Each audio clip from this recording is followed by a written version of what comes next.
Frente a mí tengo una edición de algo muy hermoso que se llama Historia Mínima, de la cual hablaremos, o Historia Máxima.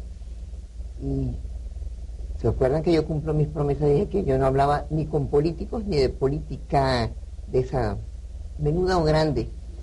Y siempre le preguntan, ¿qué es lo peor de este gobierno? Porque nadie se atreve a preguntar qué es lo mejor, porque no hay. Yo diría que no de este gobierno, sino de todos los gobiernos. Lo que ha sido peor ha sido la incomunicación o la imposibilidad casi, como si fuera orgánica o como si fuera biológica, de decir la verdad y de que el Estado, o gobierno, como quieran decirlo mejor, se comunique con nosotros, la gente común y corriente. Esa es una imposibilidad que ha sido a lo largo y el común denominador de todos los gobiernos, y yo creo que el origen de muchos males que se podrían evitar. Y quizás, no solo por esto, sino por tantísimas razones, y por eso no hallaba qué título ponerle al invitado de hoy, Simón Alberto González, uno de ellos es que él ha sido un comunicador constante, pero de muchas cosas, entre ellas también las de un gobierno. Paradójicamente sí, he sido un comunicador porque a mí no me gusta la comunicación, me gusta el silencio, pero la vida me ha puesto en otras funciones y me ha provisto de otras alternativas. De modo que si yo he sido un comunicador es a pesar mío. Pero tú has dicho una cosa que es verdadera y que es cierta, pero que no es un problema. Bueno, sí, no todas. No todas. En todo caso, el problema de la comunicación y de los gobiernos es evidente, ¿no? No es un problema venezolano, por cierto, es un problema, yo diría que mundial, porque el fenómeno de los medios, la explosión de los medios de comunicación ha sido tan vasta y tan notable que ha obligado casi a los gobiernos como a silenciarse. Están desconcertados los gobiernos, los partidos políticos, todos quienes han dirigido la sociedad hasta ahora, la dirigían con gran facilidad, pero ahora tienen un competidor muy grande y están desconcertados los dirigentes, están desconcertados los dirigidos, y quienes controlan los medios no saben qué hacer con ellos. De modo que hay un fenómeno muy peculiar en la sociedad contemporánea. De los medios se dicen que son los dueños de los medios los que dirigen los medios y que dirigen la televisión. La verdad es que no. La televisión es un medio sumamente difícil de controlar, porque cuando uno pretende llevar a cabo una campaña determinada, se convierte en boomerang enseguida. De modo que en todo caso, la incomunicación es uno de los más graves problemas de la democracia, al mismo tiempo que la comunicación, con las nuevas técnicas comunicacionales, se va a convertir en la salvación de la democracia. Pero a lo largo, y con muy pocas excepciones, o casi ninguna,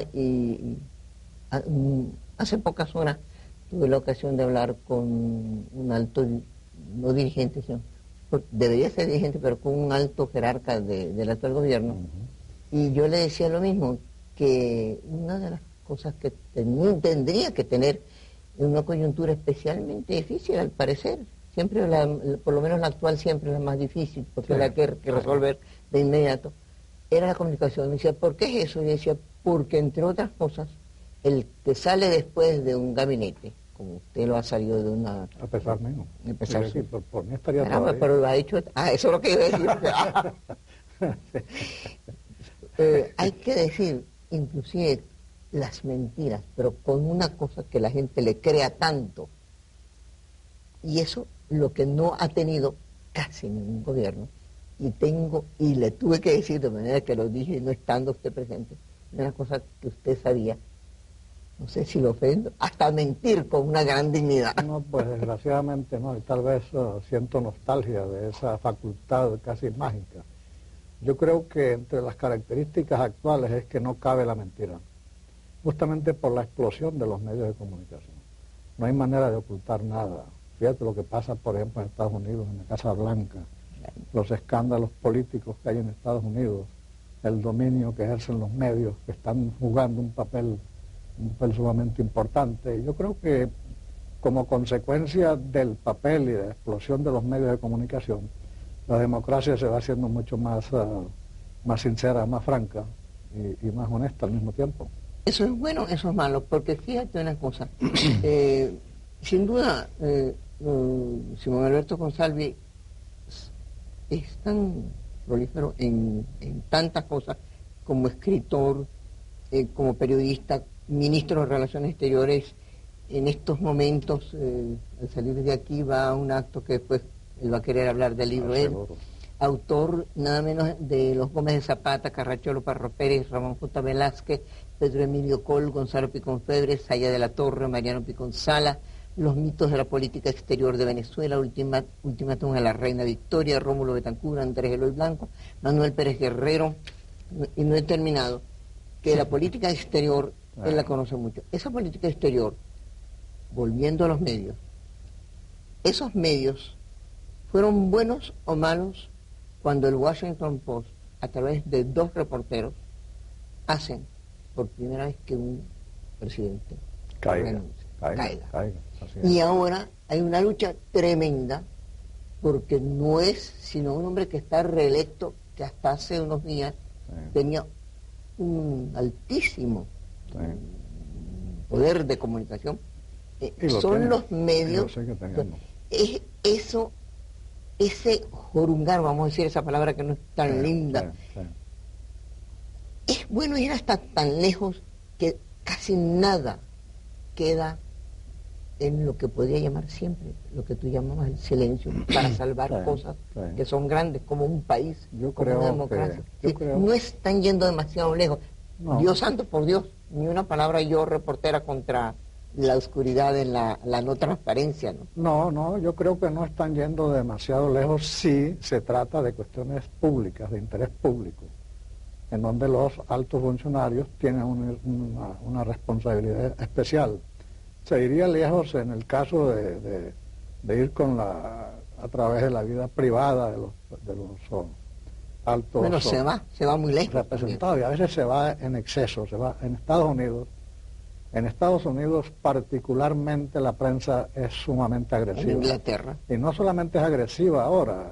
Cuando Alexis de Tocqueville en el siglo XIX visitó a los Estados Unidos para escribir la gran obra clásica, La democracia en América, lo que más lo extrañó y casi lo escandalizó fue el tono de los periódicos contra el presidente de Estados Unidos, que en ese momento, por cierto, coincidencialmente era un gran presidente, era Andrew Jackson, que se podía atacar desde todo punto de vista, menos desde el punto de vista de la honestidad, y sin embargo los medios eran muy agresivos con él. Y tal vez, en definitiva, la fortaleza de la democracia norteamericana se deba en buena medida a la vigilancia que ejercen los medios. Bueno, no teniendo bolas de cristal, ni siendo astrólogo tú, bueno, ni se sabe porque son tan múltiples. ¿Crees tú que con el marco actual que tiene el presidente Clinton, y porque estamos hablando de política exterior, el presidente Clinton puede llegar a lo que llaman los americanos impeach, puede realmente dejar de ser presidente? Yo no creo. No son tan graves las cosas. No creo porque, como dice el fiscal y como han dicho algunos de sus propios adversarios y los periódicos, no sé si fue el New York Times o el propio Washington Post, ambos, él no se ha beneficiado personalmente de los errores cometidos. Y desde luego que eso pues va en abono del presidente. Si el presidente se hubiera beneficiado de una manera o de otra, pues no hay duda de que sería enjuiciado. No, pero esto es una falacia. Cada uno se beneficia de la manera que quiere. Sí, pero hay una gente sutileza. Que se beneficia comiendo chocolate y roba para comer chocolate. Y otros quieren ser presidente de la República. Él se benefició en lo que más él quería ser, que ser presidente de la República. Reelecto. Entonces, bueno, pero no sé, ellos están investigando. Eso a mí me pareció muy raro. En todo caso, la contribución de los famosos chinos no fue una cosa tan notable como para haber decidido las elecciones. Clinton fue reelecto no por la campaña electoral, por cierto, porque no la necesitaba. Clinton fue reelegido por 2 razones, a mi juicio, porque redujo o acabó con el déficit que era de 300 o 400 mil millones de dólares, y lo hizo en su periodo antes de cumplir los 4 años, y por otra circunstancia, porque por primera vez en muchos años, la administración Clinton crea más de 12 millones de empleos. Y la economía reaccionó muy favorablemente. De modo que en Estados Unidos, que es un país en donde la gente se orienta por su modus vivendi, por sus fuentes de trabajo, por su estabilidad en el trabajo, etcétera, eso es lo que decide una elección en Estados Unidos. ¿No crees también que la inmensa oferta educacional... Bueno, eso forma parte de su segunda Yo creo que eso forma, digamos, No hay que dudar además de las condiciones diabólicas de Clinton como político. Es un comunicador extraordinario, es un hombre de gran talento, de gran cultura, un gran orador, y ya vimos cómo fue elogiado por dos amigos tuyos que se llaman Carlos Fuentes y sobre todo Gabriel García Márquez. Cuando se reunieron con Clinton, ellos salieron admirados. Bueno, eso fue vanidad, porque Gabriel García Márquez dijo, leyó mi libro, ¿no? No, él dijo en la campaña electoral que el novelista que él prefería era García Márquez, pero aparte de eso, cuando estos dos escritores quisieron hacerle un test a Clinton, le hablaron de Faulkner, y para sorpresa de ellos, Clinton recitó una página completa de una de las más complejas novelas de Faulkner. Bueno, Entonces, bueno, todas esas condiciones de Clinton lo llevaban a la reelección. Es un gran líder. Desgraciadamente, a mi juicio, no todo es bueno en Clinton porque da la impresión de que América Latina no está, yo no diría en las prioridades, sería un absurdo pretender que América Latina esté en las prioridades de Estados Unidos, pero en todo caso, ni siquiera desde el punto de vista de la cortesía aparece América Latina en la agenda norteamericana. Bueno, pero ahora estamos sumamente excitados, tanto que hablamos contra los Estados Unidos, porque va a ser un toque de unas cuantas horas. Va a ser un toque, sí, así es, y con toque o sin toque las cosas se van exactamente igual, porque es evidente que América Latina y Venezuela, bueno, para nosotros las relaciones no variarán de ningún modo. Seguiremos siendo abastecedores de petróleo y ellos seguirán siendo nuestro mercado. Pero abastecedores de petróleo, lo cual no es poco. Porque ellos no los pagan. Lo cual no es poco, por supuesto, pero en todo caso es nuestro primer mercado y tenemos que considerarlo así y hacerle la barba de vez en cuando. ¿Y por qué Colombia no jugó el juego final y no logró lo que logró México, a pesar de que no es, como diría, no es muy kosher, no es muy cristiano bendecir a México cuando se castiga a Colombia? Yo creo que la desertificación de Colombia y la certificación de México se ha convertido en un gran fiasco. Primero, Estados Unidos no está en condiciones de juzgar la conducta de los demás en materia de drogas, porque Estados Unidos es el primer país consumidor de drogas del mundo, el primer mercado. Pero si no le llegara la demanda es quien determina la producción. Eso no debemos llamarnos a engaños. Desertificar a Colombia, negar los grandes esfuerzos que Colombia ha hecho para combatir el narcotráfico. Él lo dijo, que no era Colombia, que era Samper. Bueno, no, es Colombia. Y por supuesto los escándalos que han ocurrido en México, eso comprueba, el certificar a México y desertificar a Colombia, eso indica simple y llanamente que es una táctica equívoca y equivocada. ¿Y tú crees que el viaje por Sudamérica es un poco para pasarnos la mano a todos, con ciertos toques mágicos así que tienen los americanos y el poder? Generalmente no nos pasan la mano, nos pasan los pies. Sí. De modo que, bueno, será recibido con cordialidad, me imagino yo. Es un hombre que no tiene la antipatía que tuvieron. ¿Qué le podemos ofrecer? ¿Una seguridad social, una seguridad laboral? ¿Le podemos ofrecer reglas de juego que cumpliremos? ¿Qué le podemos ofrecer? Lo que ellos quieren que le ofrezcamos de manera unilateral es el libre comercio. Bueno, pero para la apertura comercial, que es la obsesión de Estados Unidos, incondicional en todo el mundo. Pero para que eso suceda, tiene que haber una serie de factores que permitan eso, ¿no?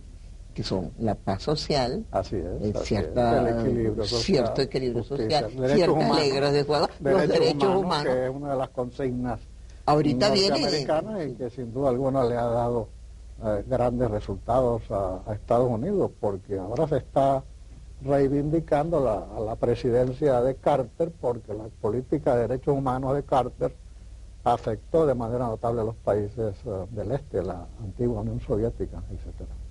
Bueno, tuve que sacar del bolsillo y no... Yo creí que me ibas a dar una propina. Sería demasiado, no tengo para tanto.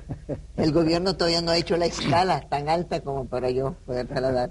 Voy a hacer como Bailey, con aquella elegancia con que él toma con unos años más el vaso de agua. Yo no he logrado eso, pero lo voy a tratar de imitar. ¿No? Es que estábamos hablando de las reglas del juego, de las cosas que, para que haya realmente inversiones, para que haya un buen sentido hacia nosotros, no solamente los venezolanos, sino todos los latinos, es respetar las reglas del juego, y para respetar las reglas del juego se necesita tener precisión, y por eso el Omega Constellation es preciso, no se adelanta, no se atrasa, y todos los efectos menos de la impuntualidad tiene la que lo usa, que tengo de hace muchos años, mi Omega Constellation.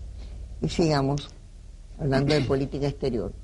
En cierta manera, la política exterior venezolana no se ha caracterizado por ser una política tan exitosa. Siempre, por ejemplo, con Colombia decimos, siempre tenemos el complejo de que ellos nos mandan mejores embajadores, que nos mandan, que obtienen más de nosotros. En cambio, Simón Alberto ha hecho una serie de ensayos por hombres que han sido muy ligados a la política exterior o pues encargados de la política exterior, entre ellos él mismo, creo que hace varios años, tanto como ministro de Relaciones Exteriores como embajador para los dos países, creo, si me corrige, que son Colombia y Estados Unidos. Para nosotros son muy... Colombia no es... Nosotros, tú no, pero para nosotros los venezolanos, bueno, son Colombia los países más importantes, sí, Colombia y Estados Unidos. Tú hablas de Mariano Picón Salas, de Carracholo Parra Pérez, de Parra Pérez, sí, de Andrés Eloy Blanco y de Manuel Pérez Guerrero. ¿Por qué crees tú que ellos, a pesar de ser hombres de una inteligencia y de un conocimiento de lo que era más antes que ahora, que la política exterior tenían más donde desarrollarse, sin embargo, Venezuela nunca llegó a ser un país admirablemente bien gerenciado en ese campo? Bueno, yo creo que debemos ir por partes, porque si yo no defiendo bien la situación en el Ministerio de Relaciones Exteriores, donde con frecuencia ven este programa, cuando saben que vengo a hablar con Sofía Inver, entonces diremos lo siguiente, ¿no? Que en el caso de Caracciolo Parra Pérez, que fue canciller del presidente Medina Angarita del 41 al 45, es el canciller, o fue el canciller latinoamericano que tuvo mayor prestigio en todo ese proceso que condujo a la fundación de la ONU, tanto en la conferencia de Chapultepec en México como en la conferencia de San Francisco, donde finalmente se suscribió la Carta de la ONU. Parra Pérez, sin duda alguna, diría yo que es el gran canciller del siglo, y la política exterior del presidente Medina Angarita fue la política más abierta y más brillante que ha tenido Venezuela, que tuvo Venezuela desde 1810 hasta 1945, en la época que le tocó a Parra Pérez como canciller. De modo que en ese trabajo, en ese libro, ese capítulo de ese libro, pues hago mucho énfasis en la figura de Parra Pérez, no solamente como gran canciller, sino como gran historiador y como gran escritor. Perdón, un solo momento.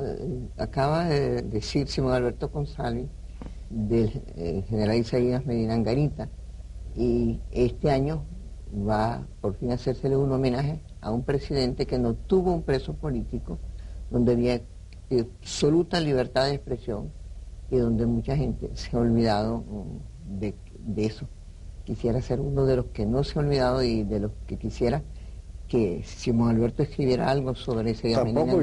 Tampoco yo me he olvidado, y en ese trabajo sobre Parra Pérez, por supuesto. Porque es una política exterior de un presidente muy brillante. De un presidente, exactamente. Todo eso lo reconozco yo y digo exactamente que que es la política exterior por primera vez más abierta que tiene Venezuela, porque ¿qué política exterior iba a tener Venezuela con Castro y con Juan Vicente Gómez? Con Castro fue el escándalo y con Gómez fue el entreguismo.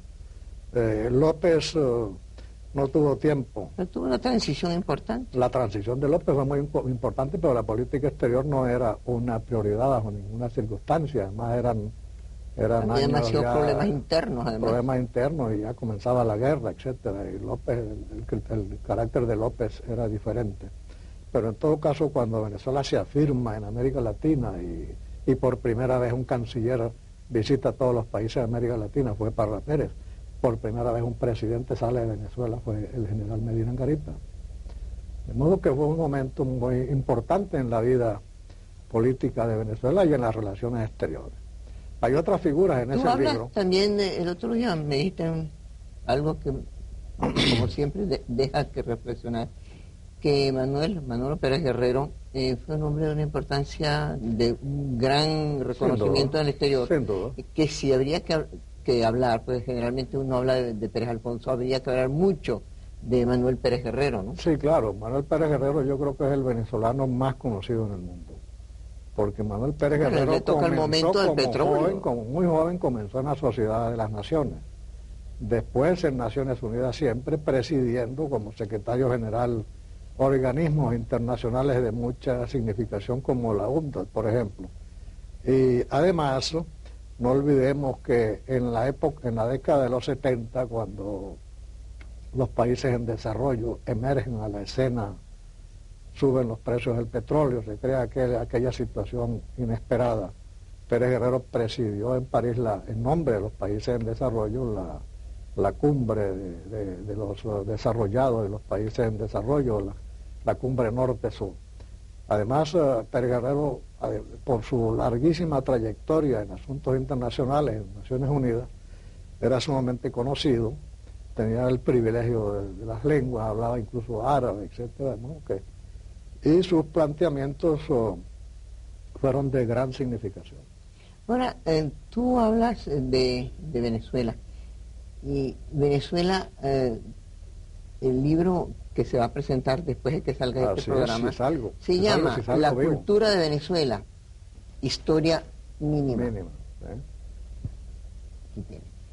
Y me pongo a pensar si en el fondo no es toda la historia de Venezuela una historia mínima, por falta de historiadores, por falta de obra, por falta de concepto, porque la historia mínima asusta un poco. Cuando, así como por lo contrario el cuento es el gran género literario, la historia mínima asusta. Entonces uno dice no tiene nada que contar. No, yo creo que esta es una proeza, este libro, porque está editado por la Fundación de Trabajadores de la GOVEN, y es el segundo que ellos hacen. Antes hicieron la historia de Venezuela, historia mínima de Venezuela. Esta es la historia de la cultura, historia mínima de la cultura en Venezuela, que enfoca todos los aspectos de la cultura y está escrita por especialistas como Elías Pino Iturrieta, Rafael Arraiz Luca, Inés Quintero, Yolanda Teixeira, Juan Calzadilla, José Peñín, Leonardo Asparra Jiménez, Ambreta Marroso, Rafael Strauss, y yo escribí el epílogo. Pero el título es horrible, que el viaje no ha terminado. El viaje no ha terminado, porque para que la gente no se haga la ilusión de que porque leyó todo el libro ya son cultos. Esta es simple y llanamente una invitación.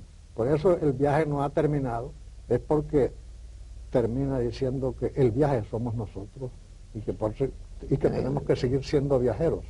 Es un libro que los capítulos por el mundo de la cultura y del pensamiento y del reencuentro con lo que somos nosotros, para que podamos, por ejemplo, hay que leer aquí el capítulo de artes plásticas, que es excelente, escrito por Juan Calzadilla. Cuando uno lee este capítulo y va al Museo de Arte Contemporáneo Sofía Inver, por supuesto que va mucho mejor preparado que si no se lee este capítulo. Pero esa historia mínima y del viaje no terminado, como tú dices, el viaje no ha terminado. Sí. Se está terminando un siglo. Y tú eres de los optimistas que... Vamos a decir pronto que somos del siglo pasado. Pero tú has dicho siempre de que este país está lleno de jóvenes que son prometedores, de que son una maravilla, casi como si estuvieras en plenas elecciones o preelectorales. Sí, pero hasta ahora la gente está un poco así, porque diciendo, ¿dónde están esos jóvenes? ¿Dónde están esos líderes? ¿A quiénes tenemos que oír? ¿Qué nos dicen? Las generaciones no aparecen antes de tiempo, de modo que los jóvenes están. Entonces, ¿qué es lo que se está esperando? ¿Es el caos? ¿No? Aparecerá. No, no necesariamente. Puede ser el caos, pero no necesariamente. Pero de que van a aparecer es fatal que aparezcan. Eso no cabe duda. Estamos al fin de todo un proceso histórico. Estamos al fin de una generación, y hay unas generaciones muy bien preparadas de jóvenes de 30, 40 años, que son quienes van a asumir la dirección del país, afortunadamente. Pero si ellos ven que el país está en franca... decadencia, están ellos, no se sienten ellos antivenezolanos de no tomar en sus riendas cosas tan importantes como la cultura, la agricultura, el petróleo, todo, y darle entonces un vuelco al país, una esperanza, un oxígeno, si ellos tienen esa capacidad. Si alguien ve que alguien se está muriendo en la calle y tiene los medios, porque es médico, es enfermero, y no acude, está haciendo una grave falta contra el mismo. Al tiempo le pido tiempo y el tiempo me da. Bueno, nada ocurre antes.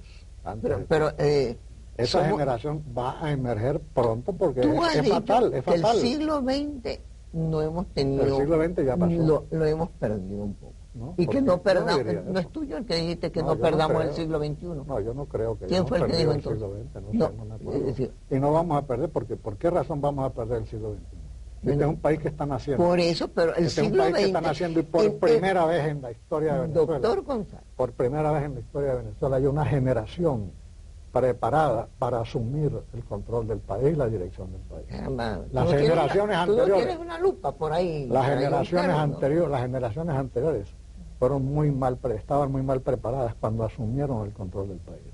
Nunca en Venezuela había habido como ahora tantos profesionales universitarios, gente de 30 años con posgrados en distintas universidades, con un conocimiento del mundo en que viven, con una percepción de los problemas mundiales. Pero entonces, eso ocurre por primera vez ahora. No son buenos venezolanos, porque cuando la gente se está muriendo en los hospitales, cuando la gente hace colas, como yo voy al Parque Central para hacer un litro de leche que ya está en bolsas plásticas, indignamente. Esa cuenta no es de los nuevos. Bueno, pero en los nuevos están así cruzados de brazos, esperando que pase todavía Todavía no dominan la escena los nuevos. La van a dominar, pero no la dominan todavía. Vamos a juzgarlo cuando la dominen. Pero tú la estás juzgando ya como muy brillante, ya tú la estás calificando. Yo sí, porque conozco las perspectivas y estoy enterado. Entonces si tú crees en el futuro. No es que yo tenga una bola de cristal, es que conozco y confío plenamente en las perspectivas de Venezuela y de esa generación de jóvenes, intelectuales como los que escriben aquí. Si no hemos perdido el siglo XX y nosotros estamos discutiendo que ciertos partidos, que ciertos partidos... ¿Qué éramos nosotros en 1935? No sé, porque tú habrías nacido, pero yo no. Bueno, yo estaba por allá en el campo todavía. Estaba todavía naciendo. Pero mira, no me ha puesto zapatos si nosotros todavía. En este momento estamos discutiendo si en el Estado tal, un pequeño partido se está, no sé qué, repartiendo unos carguitos, y en el mundo están con los clones, con la internet, con la cibernética, con una cantidad de cosas que porque es otra. No somos ajenos a eso. No, porque tú tienes un internet en y yo tengo. En Estados Unidos hay 300 o 400 o 500 jóvenes venezolanos haciendo posgrado. En Estados Unidos están locos de quedarse ahí, no vienen porque los Estados Unidos lo empujan para acá. En ninguna circunstancia, por primera vez están pendientes de los asuntos del país, tienen seminarios constantes, analizan los problemas venezolanos, y como tú dices que yo estoy en internet, en efecto, ellos a través de Venezuela Analítica, ellos utilizan páginas de Venezuela Analítica todos los meses para expresar sus puntos de vista absolutamente independientes de la revista, por supuesto. No indico que tú no atiendes mucho el teléfono, pero te llaman mucho, y yo voy a decirles ahora, ¿qué es lo que hago ahora? Miren qué es lo que hago. Pongo esto aquí y entonces me pongo un microfonito y llamo por Movilnet, que realmente me atiende todos los problemas. El otro día estaba desesperada, no encontraba taxi. Marqué a Movilnet en 100. Perfecto, Movilnet me consiguió un carro. Todo lo hace Movilnet por mí y yo eso lo hago a través de mi Motorola chiquito. Ahora lo pongo aquí para que nadie le moleste el ruido. Pongo microfonito aquí para no poner otro aquí. Tengo lo que llaman las manos libres, lo pongo aquí y oigo todo. ¿Qué les parece? Magnífico, ¿no? Muy bien, vamos a dejarlo sobre las memorias de Rebel y vamos sobre las memorias del doctor Consalvi, que como ensayista realmente es claro, habla poco, escribe mucho. Y me río solo. de tus picardías, ¿no? Mira, en 1997, al finales, que es ya, se va a reunir la cumbre iberoamericana.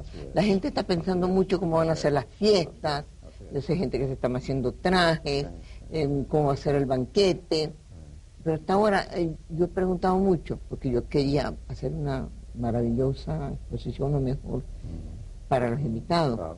Todavía no he logrado que me digan cuáles son los puntos en que se van a reunir y en ¿Qué es esto exactamente? Y esa exposición sería en Margarita, me imagino. Sí, en Margarita, porque no estamos... Porque no van a venir a Caracas. Por motivo de seguridad me dijeron no, a mí, por motivo... Pero ahí hay más cocaína, que no me oigan, pero parece que hay mucha droga, ¿no? ¿Ah? Es posible. A mí me han dicho, yo no sé por qué. Es posible que sí. ¿De tiempo que no voy? En todo caso, la séptima cumbre iberoamericana pues es un reto indudable para Venezuela y por consiguiente... ¿Por qué es un reto? Porque es muy exigente, ¿no? Porque es muy exigente, porque bueno, vamos a ser el séptimo anfitrión después de 6 que nos precedieron. La última en Chile fue excelente. No, de ningún modo. Nosotros hemos estado a la vanguardia en muchas ocasiones.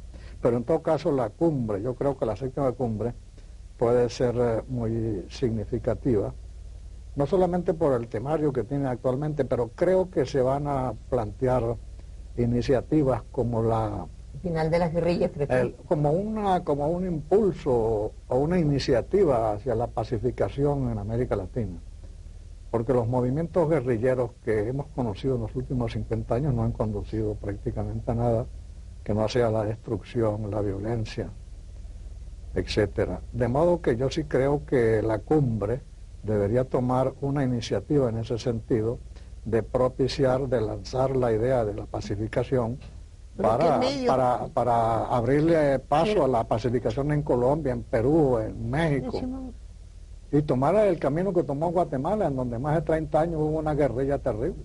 Pero generalmente, cuando la gente sabe que es una bronquitis, entonces le dan el remedio, el jarabe. Sí. Pero cuando esas guerrillas obedecen al trotskismo, al maoísmo, al hinduismo, al budismo, es decir, al nadismo, lo que se conoce tan mal y tan diverso, las maneras, los utensilios que tuvieran las mejores intenciones, no sabrían por dónde agarrar, porque son muchas las cosas que han llevado a las guerrillas y muy diferentes. No ha habido una guerrilla que es más o menos coherente en cada país.